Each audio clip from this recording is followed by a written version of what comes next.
పోయిన వారం చెప్పినటువంటి శ్లోకాన్ని మరొకసారి గుర్తు చేసుకుని వెళ్దాం. విశోక ఆనందగణో విపచ్చితు స్వయం కుతచ్చిన్న బివేతి కచ్చితు నాణ్యోస్తి పంద భవబంధముక్తే వినాశతత్వావగమం ముముక్షో. ముముక్షు అంటే మోక్షాపేక్ష కలిగినటువంటి సాధకుడు. ఎవరికైతే తనలోనే ఉన్నటువంటి బ్రహ్మము యొక్క ప్రకాశం ఆత్మరూపంలో గోచరమైందో అటువంటి వాడికి విశోక ఆనందగనో విపచ్యుత్, అతనికి ఇంకెప్పుడు శోకం లేదు. ఆనందగనో ఆత్మ ఆనంద స్వరూపము అంచేత అత్యంత బుద్ధిమంతుడుగా పురుషుడు శోకరహితుడు ఆనందగణ స్వరూపుడు అయిన కారణమున ఎన్నడూ దేని వలన అతను భయం చెందడు. మోక్షాపేక్ష గల పురుషునకు ఆత్మతత్వజ్ఞానము తప్ప సంసార బంధ విముక్తికి వేరు మార్గం లేదు. అంటే ఈ శ్లోకంలో చెప్పినటువంటి విషయం ఏంటంటే, పుణ్యం కావాలంటే వేరు వేరు అనేక దారులు అనేక మార్గాలు చెప్పడం జరిగింది. మోక్షం పొందడానికి మాత్రం వేరే వినా సత్వత్వావగమం ముముక్షో, వేరే దారి లేదు. ఇంకా ఈ దారి అంపడా వెళ్ళే మోక్షం పొందాలి. ఈ రకంగా సాధన చేసుకుని అనాత్మ వస్తువులన్నింటినీ కూడా వదిలించుకుని ఆత్మసాక్షాత్కారం పొందినట్టుగా మాత్రమే.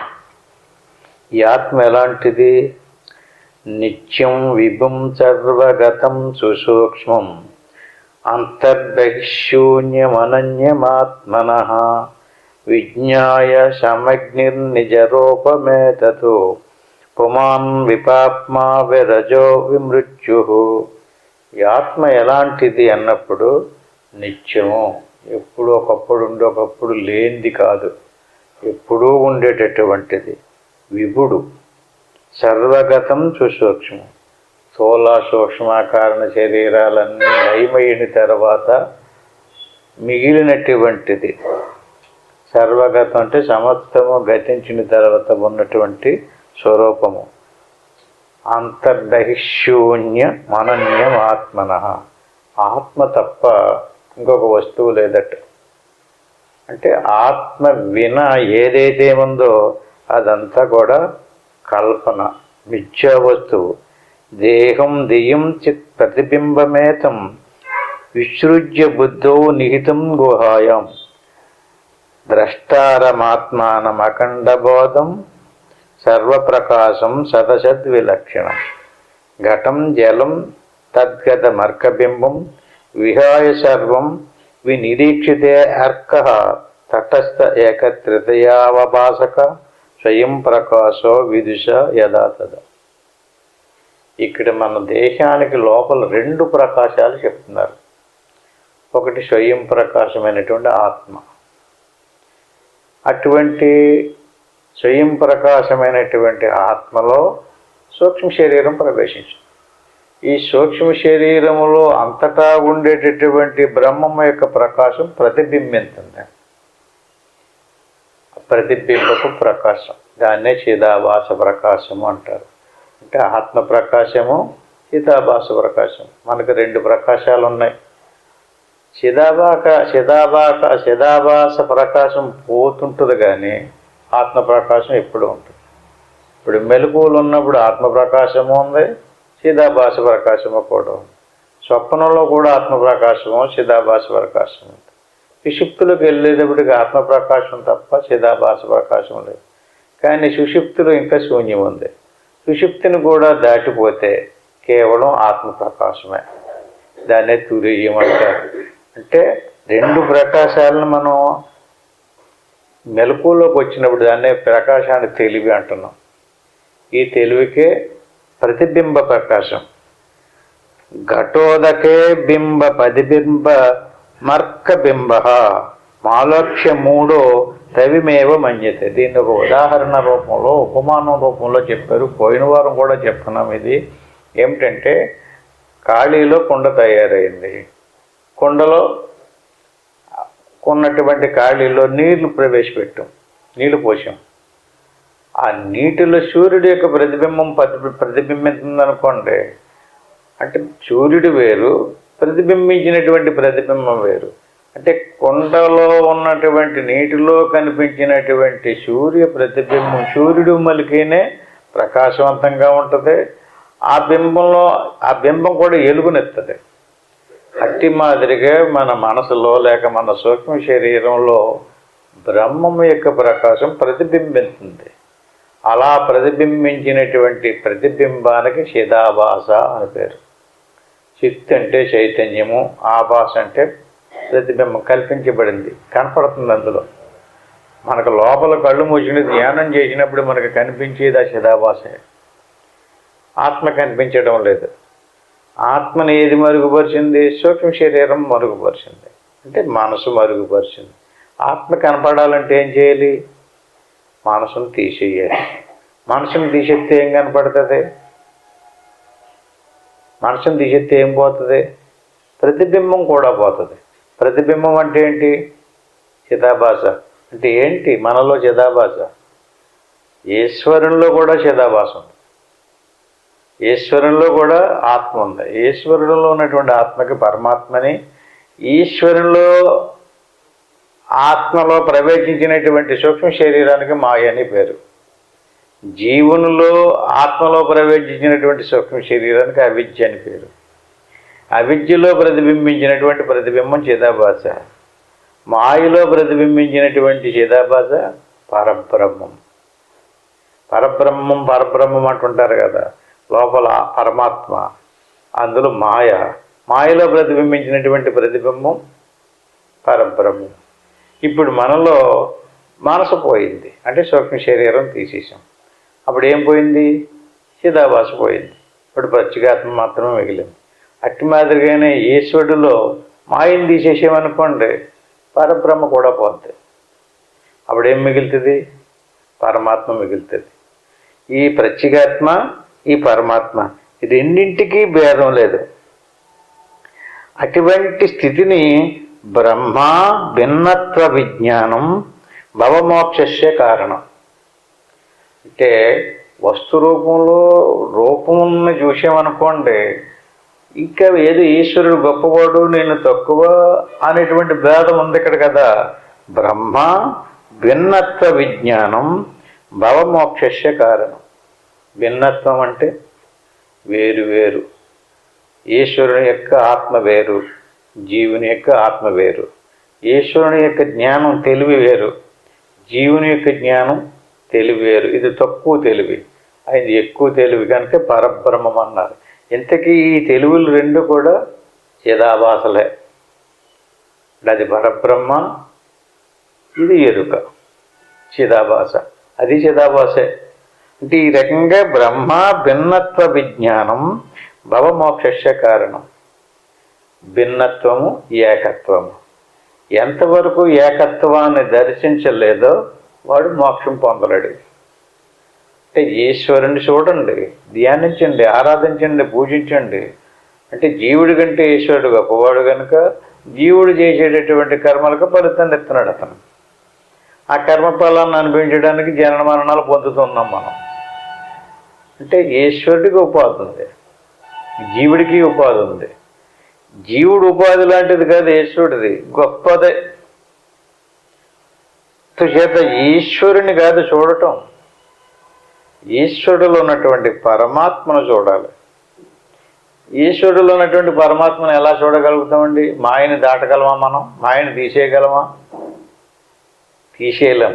మనలో ఉన్నటువంటి అవిద్యని తీసేస్తే ఎలాగైతే ప్రతిబింబం పోతుందో దీనిని బట్టి దాన్ని గుర్తించాలి. అంతేగాని అక్కడ తీయాల్సినటువంటి పని లేదు, ఇక్కడే తీయాలి. ఇక్కడ మనలో ఉన్నటువంటి అవిద్యను తొలగించినట్లయితే, మాయను తొలగించినట్లయితే చిదాభాస పోతుంది. చిదాభాస పోతే అంటే అవిద్య పోయింది.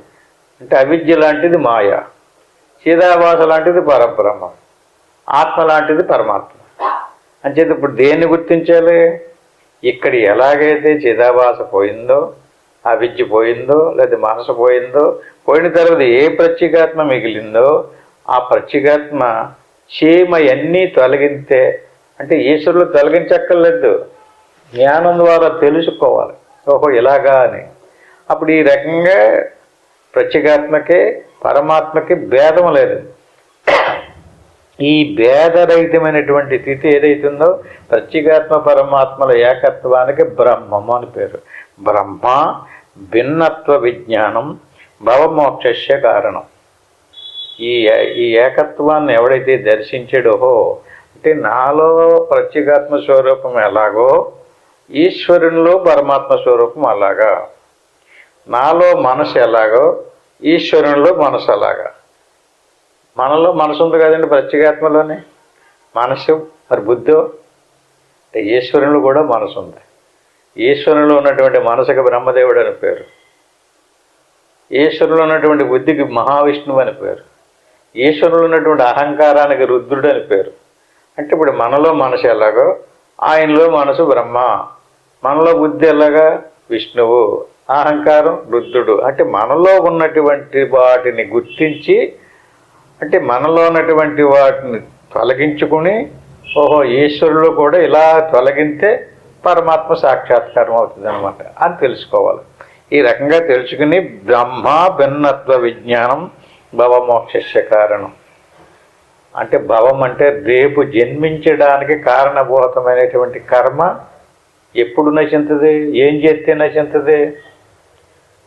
పూజల యజ్ఞాల యాగాల నోములు అన్నిటికీ ఫలితాలు ఉన్నాయి.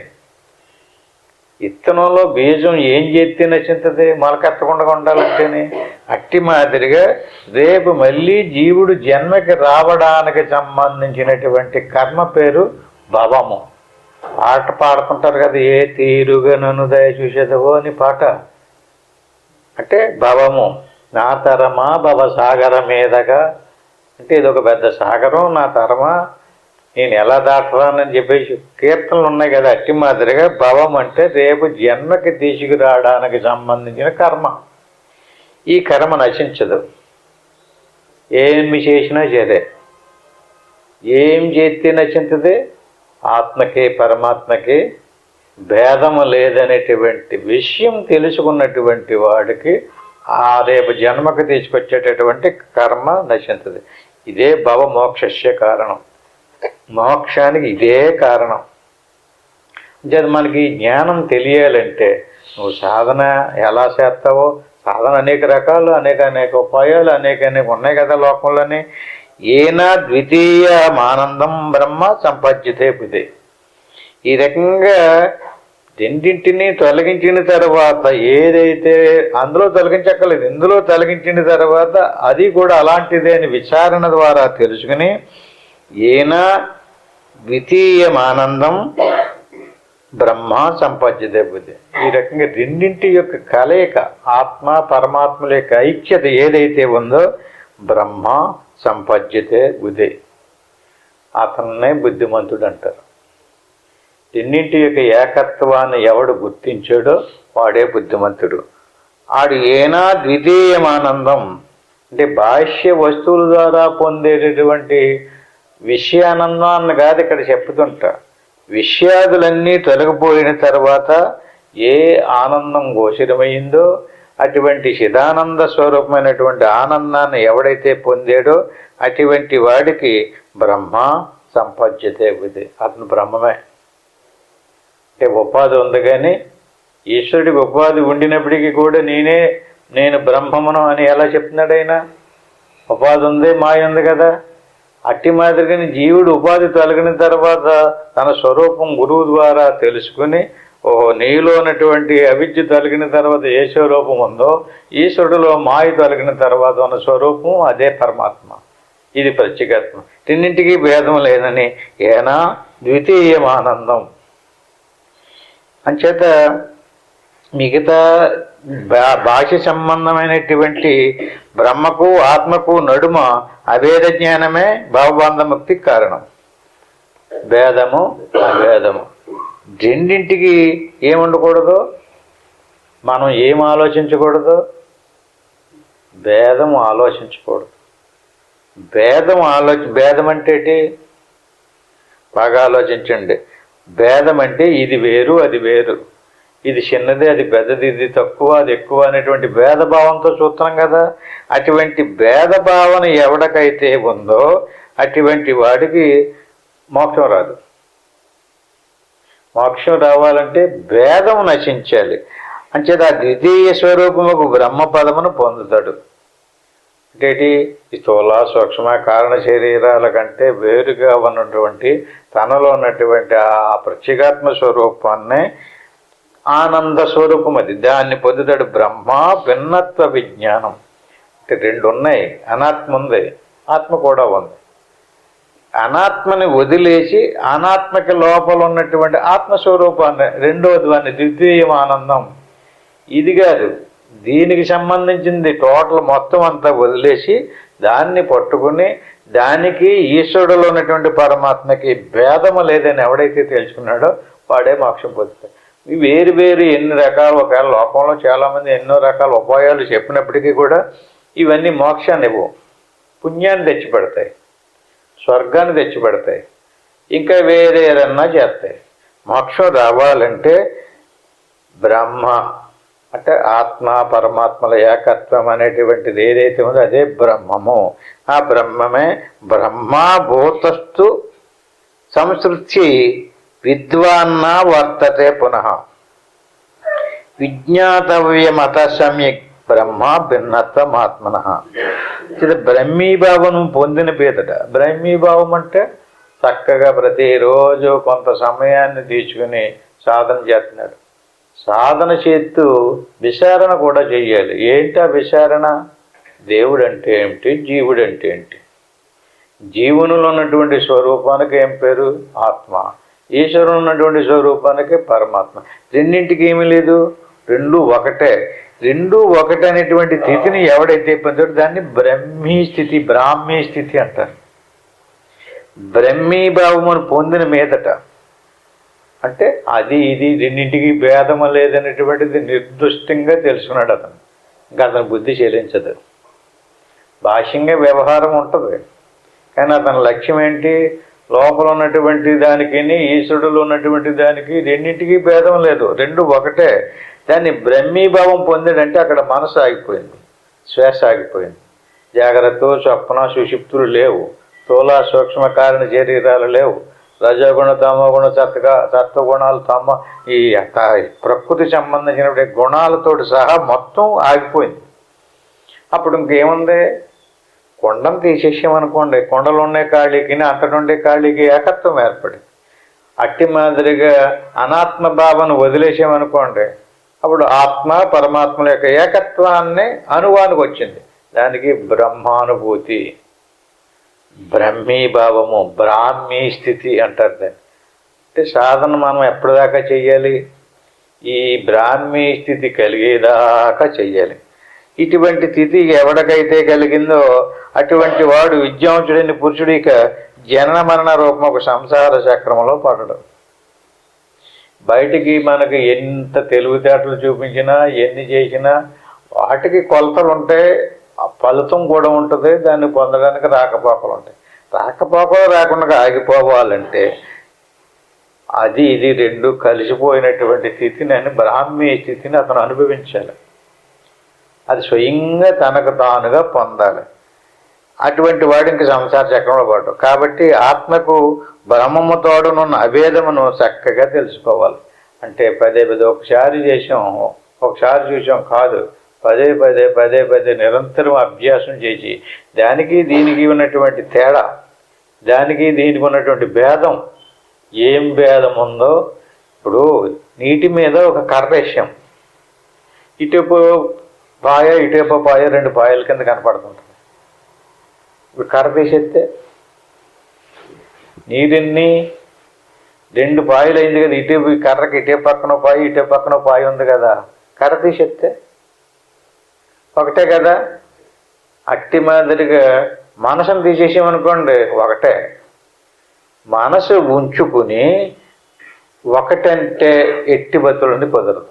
కర్ర ఉండగా ఆ పక్కటి పక్కటి రెండు కనపడుతుంటే ఒకటంటే నేనే ఒప్పుకుంటాను అంటాడు కదా. జత నేను ఒప్పుకోను అనాలంటే ఏం చెయ్యాలి? మనసును తీసేయాలి. మనసును తీయటానికి ఏమో ఒప్పుకోవడం. ఒకటంటే అంగీకరించడం. ఒకటంటే ఎప్పుడు అంగీకరిస్తాడు?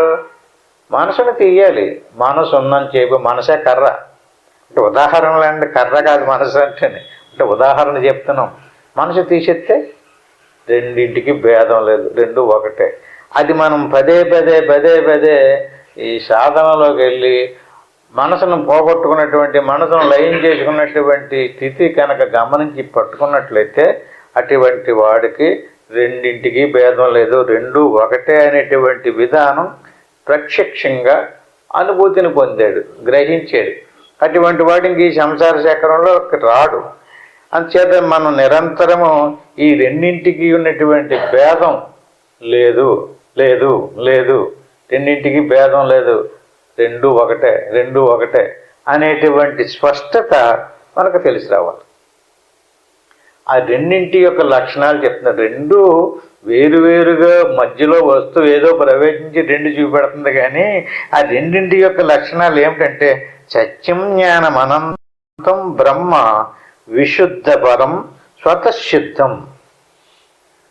అది పుట్టలేదు, పరిణామం చెందదు, నశించదు, స్వతసిద్ధంగా ఉంది. స్వతసిద్ధంగా ఎలాగుంది? సత్యం జ్ఞానం అనంతం.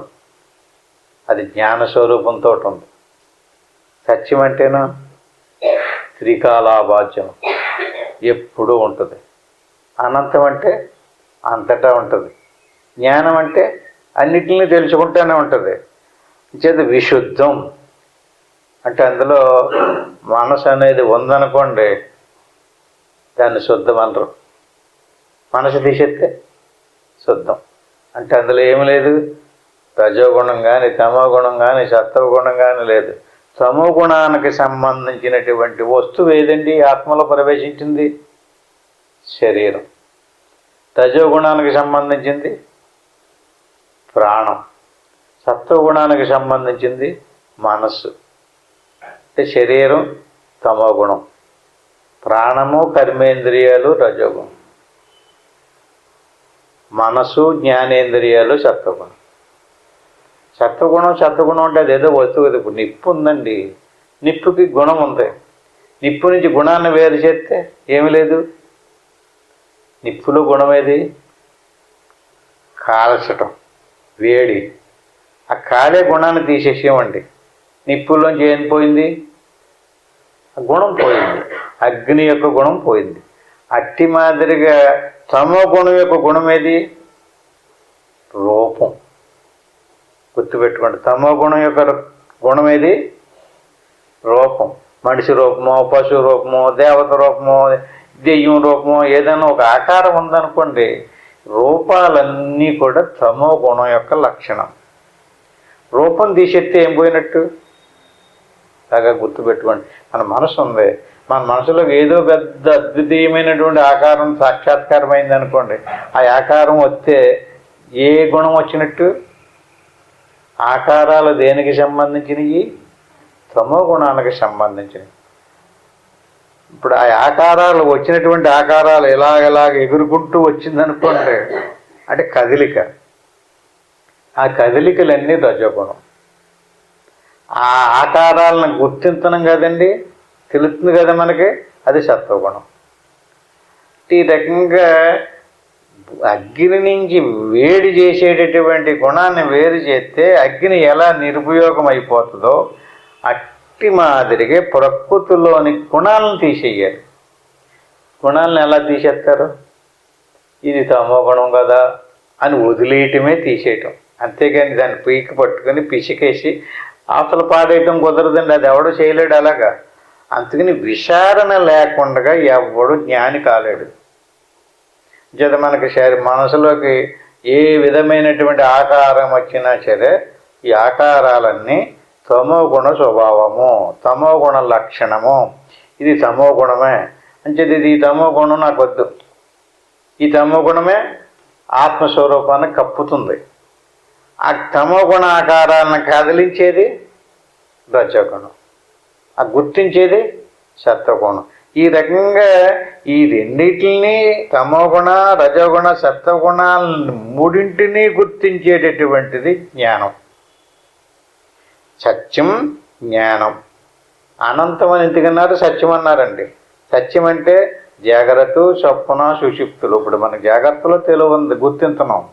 స్వప్నంలో కూడా ఉంది. మరి సుషుప్తులు మనసు లేనప్పుడు, మరి తురీయంలోనూ త్రికాలాబాధ్యము అన్ని అవస్థలని గుర్తించేటటువంటి జ్ఞానం ఏదైతే ఉందో అది వస్తువులో ప్రతిబింబించినటువంటి ప్రకృతి యొక్క గుణములతోటి వచ్చినటువంటి వస్తువు కాదు అది. అంచేది అది ఎలాంటిది? స్వతసిద్ధం. ఇప్పుడు మనం దీపం వెలిగించామండి, వెలిగించిన కాడి నుంచి ప్రకాశం వస్తుంది, సమురైపోతుంది, పొత్తు కాలిపోయింది, ఆరిపోతుంది. అప్పుడు దీపం స్వతసిద్ధం కాదు కదా. ఆత్మ స్వతసిద్ధం, పైగా విశుద్ధం. విశుద్ధం అంటే తమోగుణ రజోగుణ సత్వగుణాలు ఏమీ దాంట్లో శేషం లేదు. అది శుద్ధమైనటువంటిది ఆత్మ, పైగా అనంతం. మన శరీరానికి లోపల వెలుపల కూడా ఉంది. ప్రస్తుతానికి మన శరీరానికి లోపల ఉన్నది కనుక ఆత్మ అంటున్నాం. ఆ లోపల ఉన్నటువంటి ఆత్మను గుర్తించు. అది ఎలాంటిది? సత్యం. రెండోది జ్ఞానం. మూడోది అనంతం. నాలుగోది విశుద్ధం, పరం, స్వతసిద్ధం, బ్రహ్మ. అది ఆత్మ. అది సాక్షాత్తు బ్రహ్మమే. అది స్వతసిద్ధంగా ఉంది. నువ్వు ఏ సాధన చెయ్యక్కర్లేకుండా కూడా ఉంది. అంటే సాధన అనేటువంటిది, సత్సంగం అనేటువంటిది, విచారణ అనేటువంటిది ఏంటంటే ఈ స్వతసిద్ధంగా ఉన్నటువంటి ఏ వస్తువు ఉందో ఆ వస్తువును కూర్చున్న జ్ఞానం కలిగించడం కోసమే ఈ సాధన సత్సంగాలు ఉన్నాయి. ఎందుకంటే మనం మర్చిపోయాం. ఎవరిని మర్చిపోయాం? మనమే మర్చిపోయాం. అంటే మన స్వరూపంలో ప్రవేశించినటువంటి దానినే మన స్వరూపం అనుకుంటున్నాం. చేత మన స్వరూపం ఏదైతే ఉందో అది నిత్యానందైక రసం, ప్రత్యేక భిన్నం, నిరంతరం జయతి.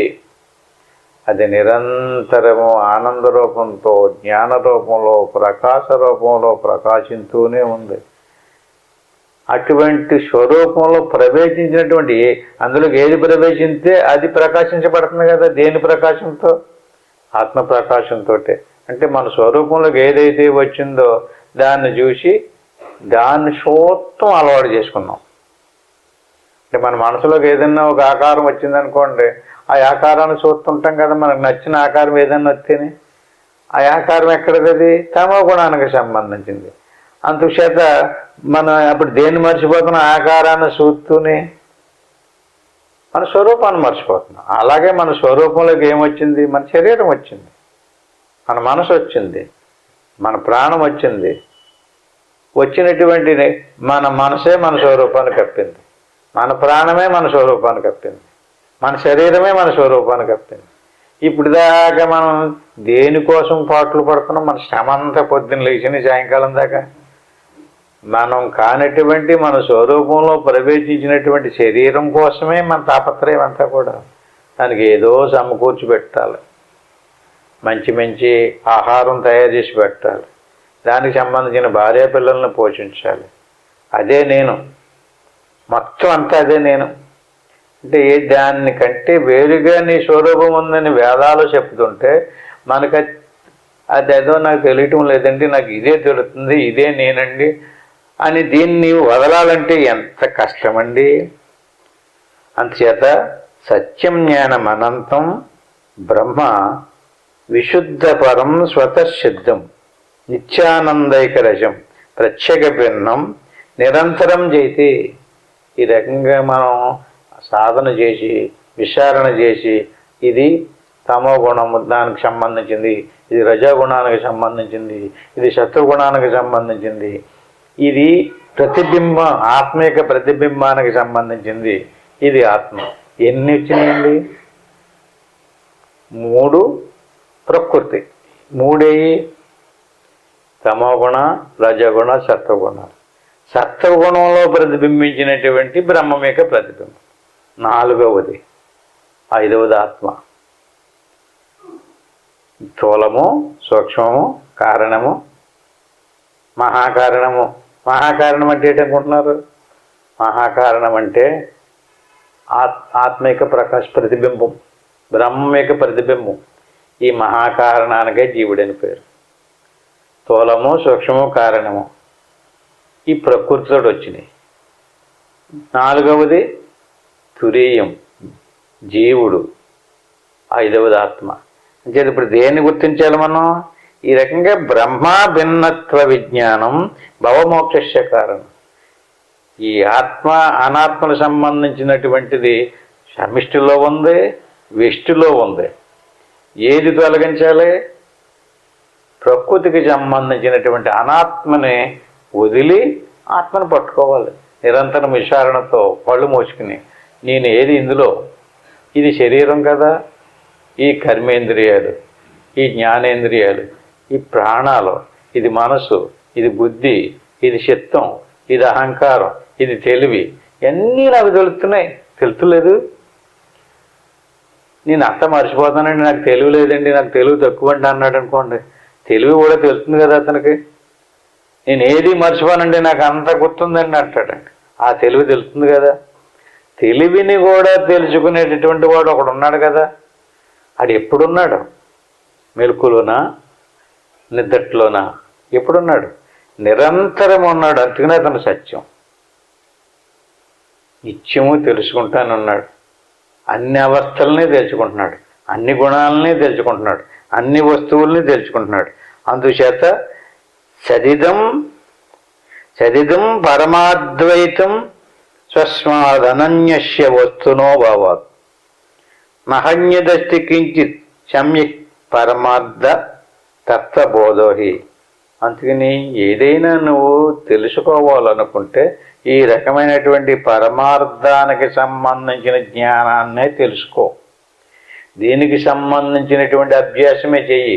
దీనివల్లే నీకు భవిష్యత్తులో మోక్షం పొందాలంటే వేరే క్రియలు ఏయో కర్మకలాపాలు చేసుకుంటూ ఉంటే వాటికి సంబంధించినటువంటి పుణ్యం వచ్చి ఆ పుణ్యఫలాన్ని అనుభవించడానికి జన్మ వచ్చి కూర్చుంటుంది. అంచేత నువ్వు ఈ జగత్ ఏమిటి, పరమాత్మ అంటే ఏమిటి, రెండింటికి భేదం ఏంటి? మరి అంతా బ్రహ్మమైతే సత్యం జ్ఞానం అనంతం ఆనందో బ్రహ్మ అంటున్నారు కదా. అంతటా బ్రహ్మమైతే అటువంటి నిత్య చిదానంద స్వరూపమైనటువంటి విశుద్ధమైనటువంటి ఆ బ్రహ్మములోకి మలినమైనటువంటి ఈ జగత్ ఎందుకు ప్రవేశించింది? ఆత్మ అపారం అంటే పరమాత్మ అనంతం. అనంతమైనటువంటి దాంట్లో పరిమితమైనటువంటి ప్రకృతి వస్తువు ఎందుకు ప్రవేశించింది? ఎవరు తీసుకొచ్చి పెట్టారు ఇందులోకి? ఎలా వచ్చింది? నేనా, ఎవరన్నా, ఇంకొకళ్ళు ఎవరన్నా తెచ్చి పెట్టారా మన స్వరూపంలోకి? ఈ ప్రవేశపెట్టినటువంటి దాని మీద మనకింత ప్రాముఖ్యత, దీనిని ఇంత జాగ్రత్తగా కాపాడుకుంటూ వస్తున్నాం. విచారణ చేయాలి. సరిదం పరమాద్వైతం స్వస్మాదన్యస్య వస్తునో భావాత్.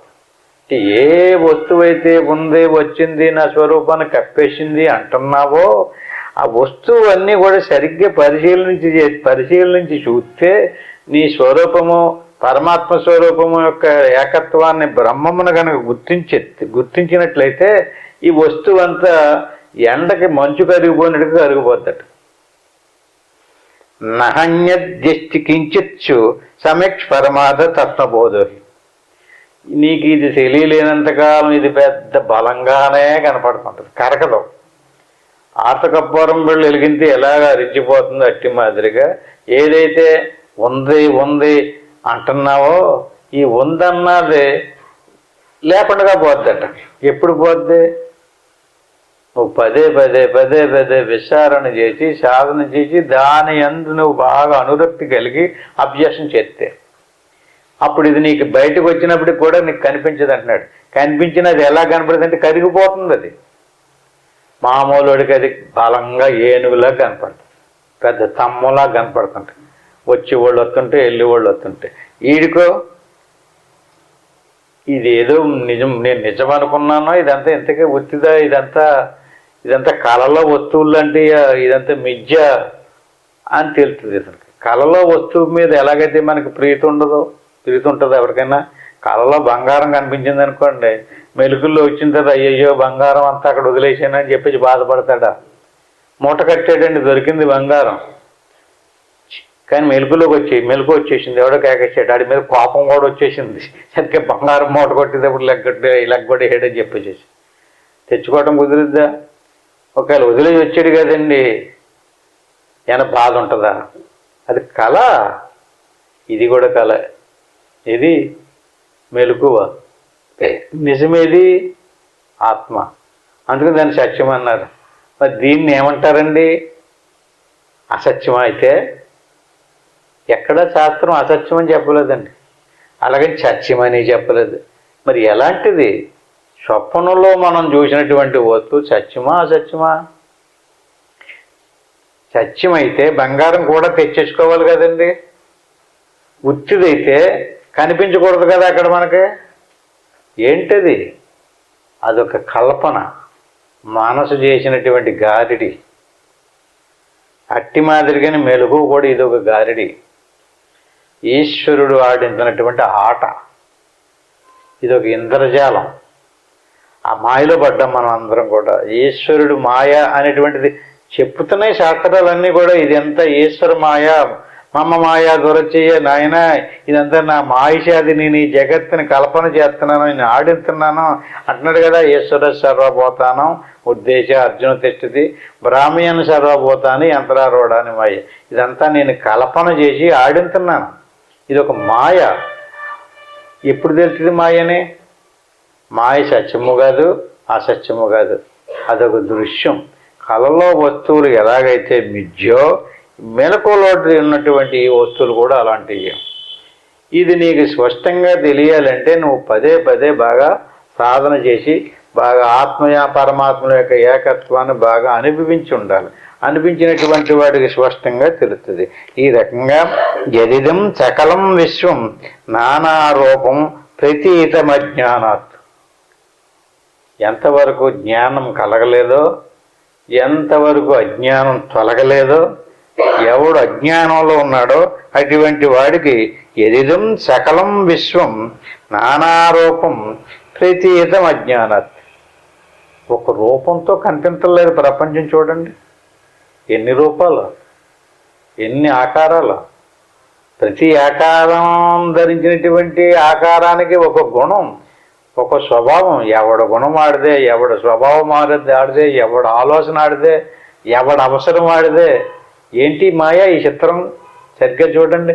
ఇంటికి లోపల ఉన్నటువంటి వాడికి ఏ అవసరాలు లేవు, ఏ గుణాలు లేవు, ఏ స్వభావము లేదు. అది నిత్యశుద్ధమైనటువంటి విశుద్ధం పరం స్వతసిద్ధం, అత్యంత శుద్ధమైనటువంటి వస్తువు ఆత్మ. దీన్ని ప్రవేశపెట్టుకున్నటువంటి వాడు, ఇది నేను అనుకున్నటువంటి వాడు యదిదం సకలం విశ్వం నానారూపం ప్రతీతం అజ్ఞానాత్. అజ్ఞానం ఉన్నంత చేపి ఇది ఇలా గోచరం అవుతూనే ఉంటుంది. సినిమా తెర మీద గుర్రాలు పరిగెడుతున్నాయి అనుకోండి, నిజమైన గుర్రాల్లాగే కనపడతాయి కదా. కత్తులు కర్రలు ఇచ్చుకుని కొట్టేసుకుంటున్నారు అనుకోండి, రక్తం కారిపోతుంది, కాళ్ళు చేతులు తెగిపోతున్నాయి. చూసేవాడికి ఎలా కనపడుతుంది? అది నిజమే.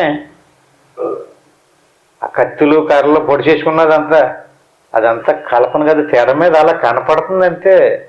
అది ఏంటిది? అదొక మాయ. అది నిజంగా పొడి చేసుకోవట్లేదు, పొడి చేసుకుంటున్నట్టుగా మనకి చూపిస్తున్నారు. రక్తం కారిపోతుంది, నిజమది.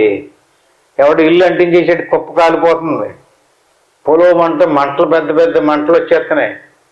నిజమేది మంటలు. నిజంగా మంటలు వచ్చేస్తే తెర అంతా కాలిపోవాలి కదా. అది ఏం కనపడుతుంది మనకి? అదంతా నిజం కింద కనపడుతుంది కదా. అది నిజం అనుకుని కొట్టేసుకుని దెబ్బలాడేసుకుని వెళ్ళిపోతున్నారు అది చూడటానికి.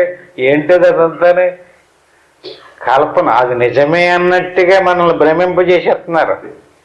సేమ్ అంత మామూలు మనిషే అది నిజం అన్నట్టుగా భ్రమింపజేసి మనకి చూపించుంటే, ఈశ్వరుడు ఈయనంత జగత్తుకెళ్ళాడి మరి ఇదంతా నిజమని మనల్ని భ్రమింపజేసేస్తుంటే మనం ఆ మాయలో పడిపోయి మనం నిజంగానే నిజమనేసుకుని తాపత్రయంతో పరుగులు పెడేస్తున్నాం.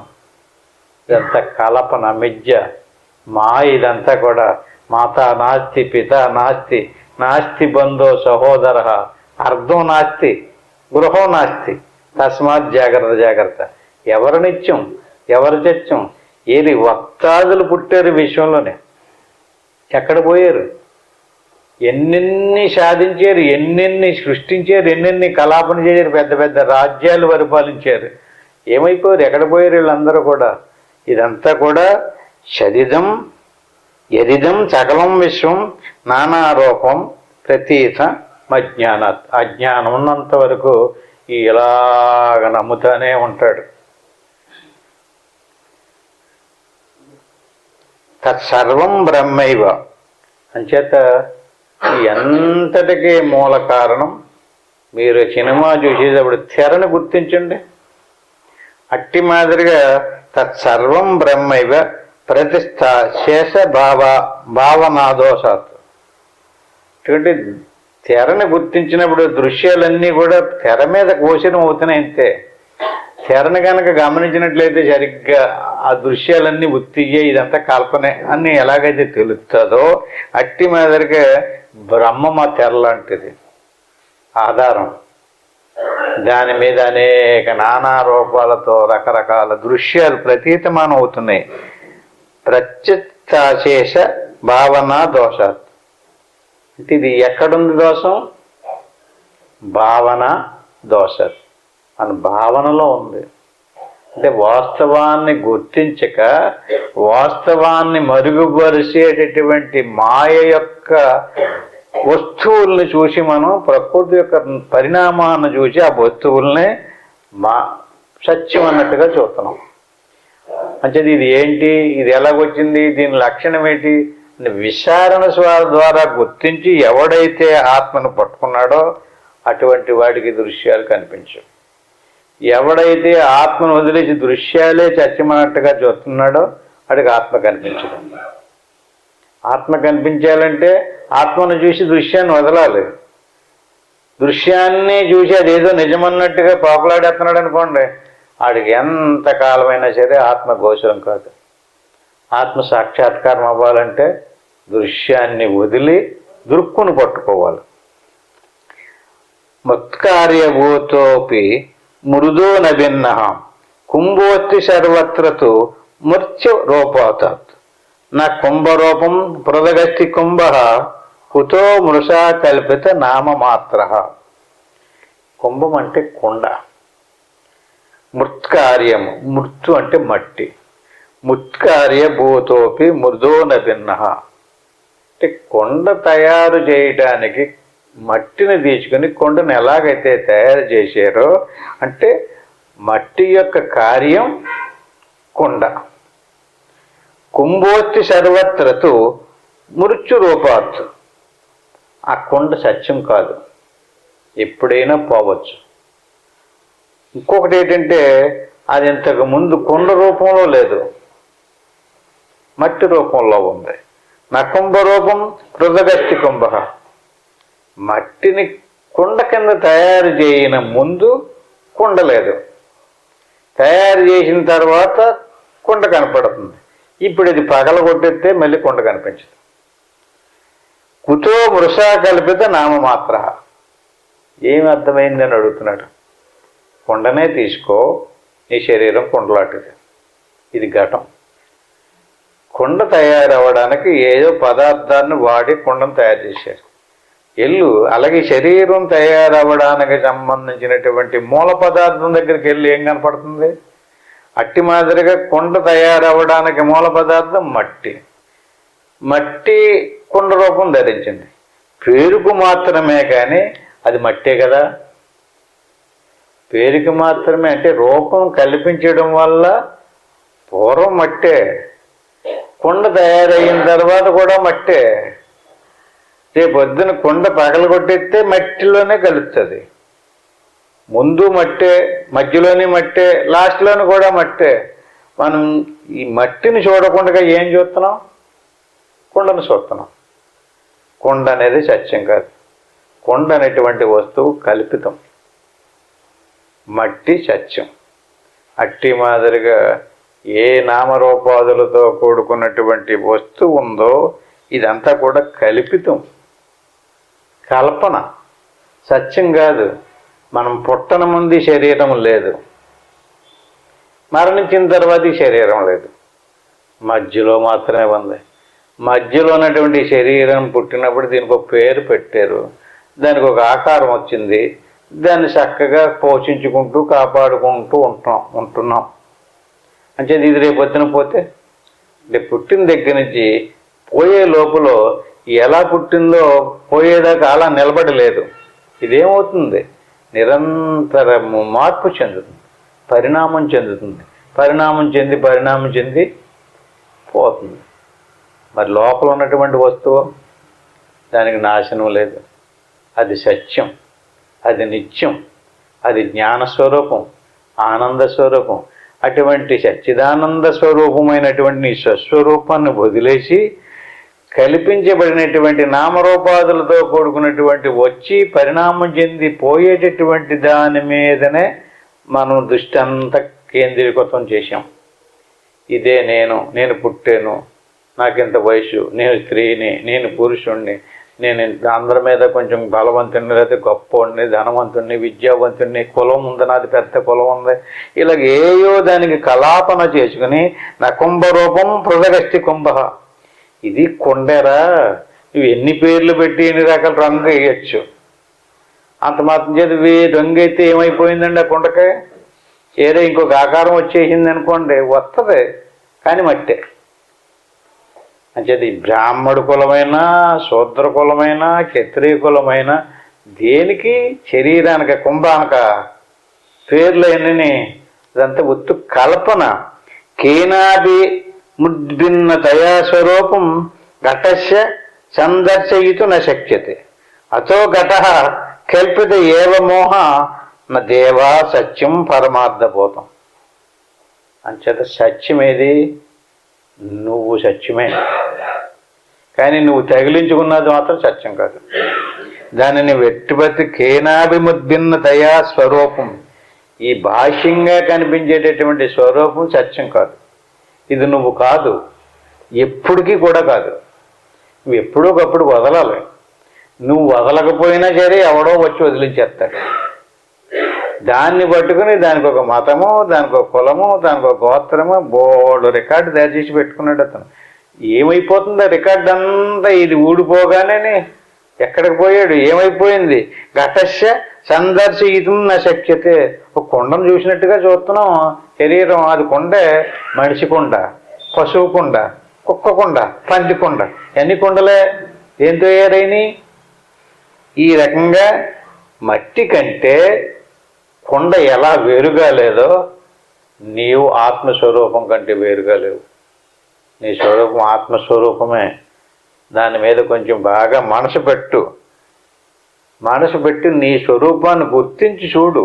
నీ స్వరూపాన్ని బాగా పడికట్టి విని తెలుసుకుని అభ్యాసం చేసినట్లయితే నీ స్వరూపం కంటే నీ మనసు కానీ, నీ బుద్ధి కానీ, నీ ఇంద్రియాలు కానీ, నీ శరీరం కానీ ఇదంతా కూడా కల్పన, మిథ్య నీకే తెలిసిపోతుంది.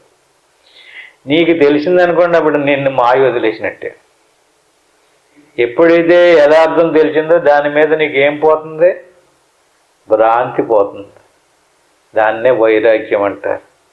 నీ స్వరూపం తెలియడమే జ్ఞానం. చేత ఏది అజ్ఞానమో, ఏది జ్ఞానమో, ఏది ఆత్మ, ఏది అనాత్మ, ఆత్మానాత్మ వివేకం కలిగి ఉండాలి. నిరంతరము విచారణ చెయ్యాలి. ఏయో కార్యకలాపాల్లో మునిగిపోకుండా నిరంతరము నేనే దేవుడిని అంటున్నాడు ఏంటండి? నేనెవరిని? ఏది నేను? దేవుడికి నాకు భేదం లేదంటాడు. ఎలా భేదం లేదు? దేన్ని తీసిస్తే భేదం లేదంటున్నాడు, ఏదొస్తే భేదం ఉంది. దీన్ని ఇంకా బాగా విపులంగా రేపు వచ్చే వారం తెలుసుకుందాం. ఇప్పటితోటి ముగించుకుందాం. హరి ఓం తత్సత్. ఆత్మబంధువులారా, చక్కని విషయాలను తెలుసుకున్నాం. ఇప్పుడు పదే ఏం చెప్పుకుంటున్నాం? ఇది కాదు, ఇది కాదు, ఇది నువ్వు వదలాలి, ఇది నువ్వు వదలాలి అంటే భావనలో కదా. వస్తువుని వదిలేయమంటలేదు. ఇలా వస్తువుని తోలు తీసేసి పక్కన పాడేసినట్టుగా శరీరాన్ని పాడేయమంటలేదు. నీ భావంలో ఇది నువ్వు అనుకోకూడదు. ఈ రకంగా ఇది నేను కాదు, నా స్వరూపం చిదానంద స్వరూపం అనే భావంలో ఉండి నిరంతరం అభ్యాసం చేయాలి. ఎలా చేయాలి? ఇలా ప్రశాంతంగా కూర్చుని ఇలాగ కానీ మీకు ఎలా సుఖంగా ఉంటే అలా కూర్చుని గురుర్ బ్రహ్మ గురుర్ విష్ణు గురురేవ మహేశ్వర గురువు సాక్షాత్తు పరబ్రహ్మ తస్మై శ్రీ గురవే నమః. దీన్ని గురుమంత్రం అంటారు. దీన్ని ఒకసారి అనుకోవాలి. ఓం నమ శివాయ. దీన్ని పంచాక్షరి మంత్రం అంటారు. దీన్ని 3 సార్లు అనుకోవాలి. ఆ తదుపరి శ్లోకం. శ్లోకం అంటే ఇప్పటిదాకా చెప్పాను, ఈ స్థూల సూక్ష్మ కారణ శరీరాలు నేను కాదు, లోపల ఉన్నటువంటి ఆత్మస్వరూపమే నేను అనేటువంటి భావంతో శ్వాసను గమనింతూ కూర్చోవడమే శ్లోకం భావ ధ్యానం.